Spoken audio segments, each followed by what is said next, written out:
Olá, meus queridos irmãos, minhas queridas irmãs.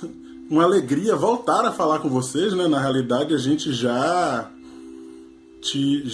conversou um pouco, eu já tive o privilégio de estar aí na Igreja Batista da cidade em alguns anos. E agora, a convite do meu amigo Pastor Neto, eu volto aqui para partilhar a palavra com vocês, agora por meio virtual, né? Então, eu queria convidar vocês a ler a palavra. Eu vou ler a mensagem, que é a versão do pastor Eugene Peterson, mas você pode acompanhar também na sua versão, vai ficar um pouquinho diferente, mas o sentido é o mesmo. Um texto muito conhecido, certamente você já conhece, Lamentações, capítulo 3, dos versos 19 a 23. Eu leio na versão a mensagem, diz assim a palavra de Deus, palavras do profeta Jeremias, Lamentações 3, 19 a 23. Nunca vou esquecer a desgraça, o gosto de cinzas, o veneno que engoli. Lembro de tudo, como eu lembro. O sentimento de chegar ao fundo do poço. Mas a outra coisa que lembro, e ao lembrar, continuo agarrado à esperança. O amor leal do Eterno não pode ter acabado. Seu amor misericordioso não pode ter secado. Eles são renovados a cada manhã. Como é grande a tua fidelidade. Esse é aquele texto que você conhece aí da versão de Almeida, que diz: quero trazer à memória aquilo que dá esperança.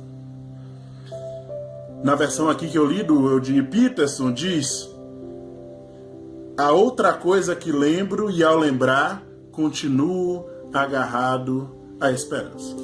E é sobre isso que eu queria conversar com vocês rapidamente, sobre esse desafio que nós temos de permanecermos agarrados à esperança. E esse texto ele acontece no contexto em que Judá foi invadida pelo Império Babilônico e foi completamente devastada. Uma parte significativa das pessoas que moravam em Judá, das famílias que moravam em Judá, foi levada cativa lá para a Babilônia, mas outras pessoas ficaram. Aqueles que são considerados, né, os párias da sociedade, os pobres, os desprezíveis, aqueles que não teriam o que contribuir lá no Império, lá no cativeiro. Só que a Babilônia foi muito cruel e, além de levar algumas famílias, ela destruiu completamente a cidade de Jerusalém, a região de Judá, especialmente a cidade de Jerusalém. Derrubou o muro da cidade, você sabe como era importante naquele contexto antigo uma cidade fortificada com muros. Derrubou as casas, destruiu. Jerusalém virou um grande monturo de entulho. Destruiu as casas, queimou as plantações, matou os animais. E a dor vai aumentando. Matou, assassinou muitas crianças e estuprou muitas mulheres. Os soldados chegavam e escolhiam quais eram aqueles corpos que eles julgavam que deveriam estar dispostos para o seu uso e o seu abuso sexual. Então observe, o povo está lamentando a desgraça total. E para completar o caos, a desgraça e a desesperança aparente, o templo de Jerusalém foi destruído. E o templo ser destruído tem um poder simbólico muito grande naquele contexto, você sabe, na mentalidade de Israel. Deus morava no templo. Lá no Santo dos Santos estava a glória de Deus, a presença de Deus, a Arca da Aliança. Então, destruir o templo era como se fosse derrotar Javé. O Deus de Israel foi derrotado por essa nação pagã.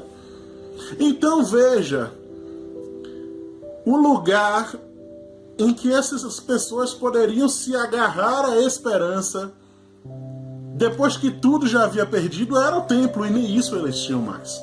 E se você ler, eu te aconselho que leia depois, você vai ver que as pessoas andavam vagando pelas ruas de Jerusalém, lamentando profundamente, pranteando o caos em que aquela sociedade judaica foi lançada.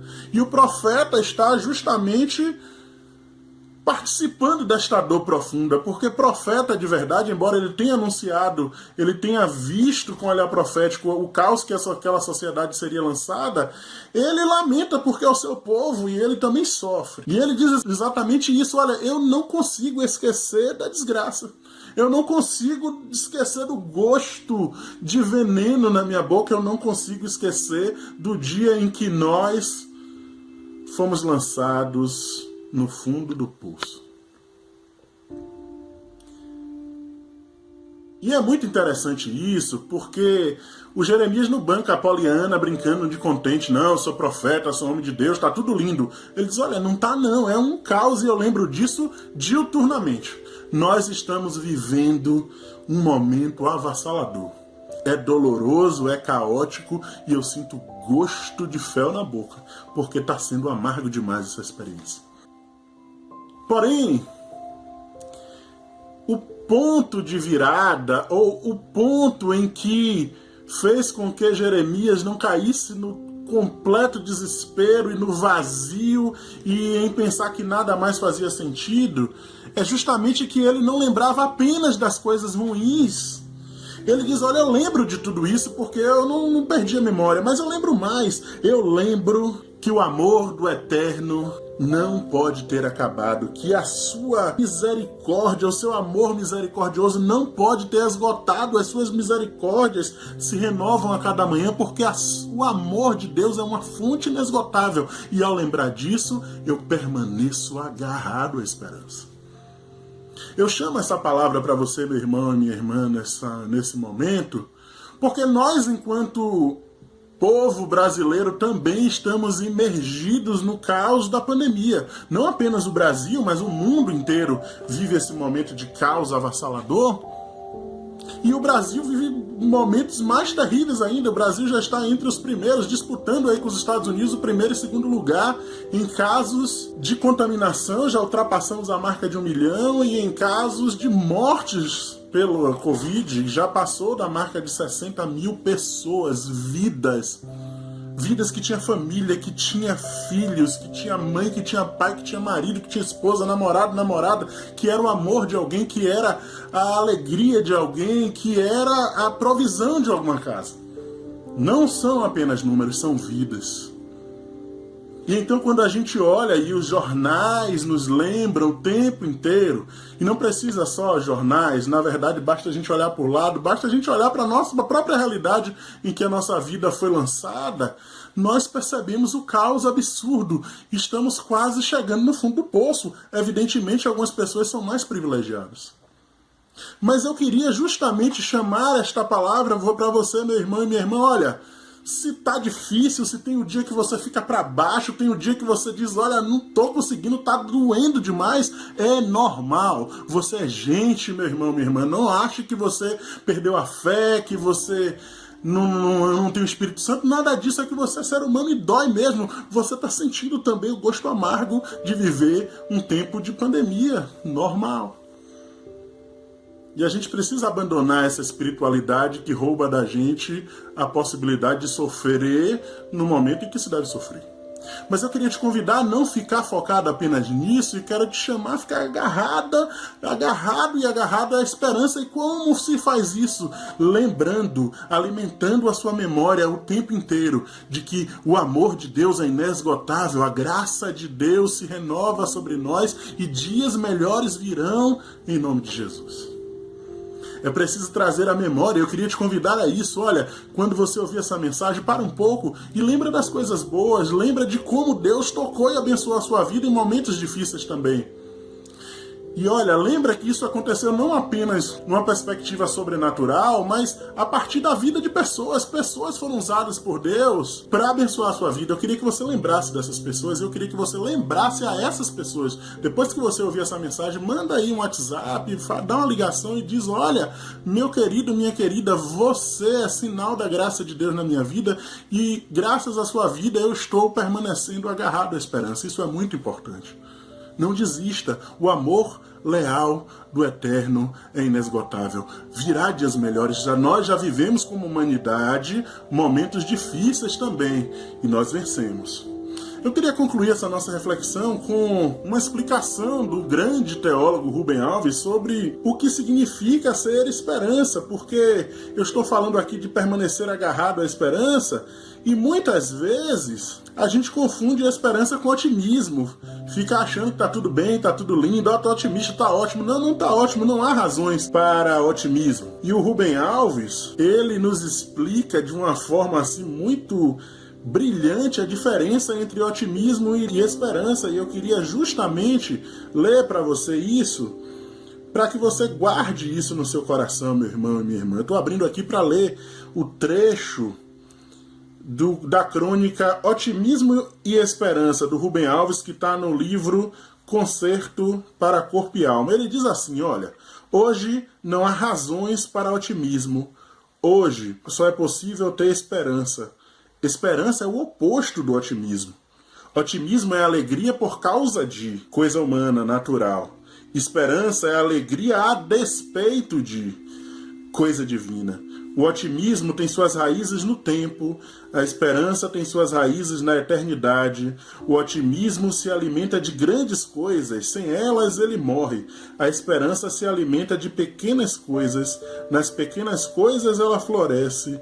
Basta-lhe um morango à beira do abismo.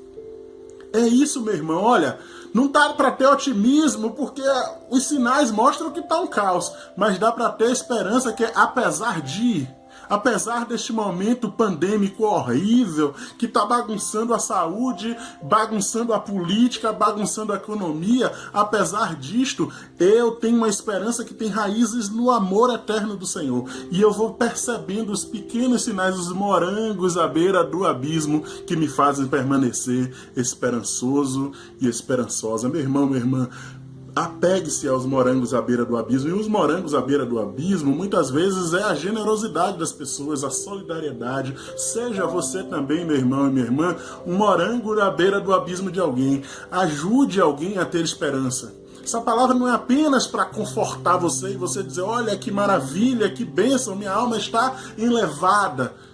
É também, mas é para dizer o seguinte: olha, seja solidário e solidária para aqueles que estão sofrendo os efeitos dessa pandemia de uma forma mais cruel.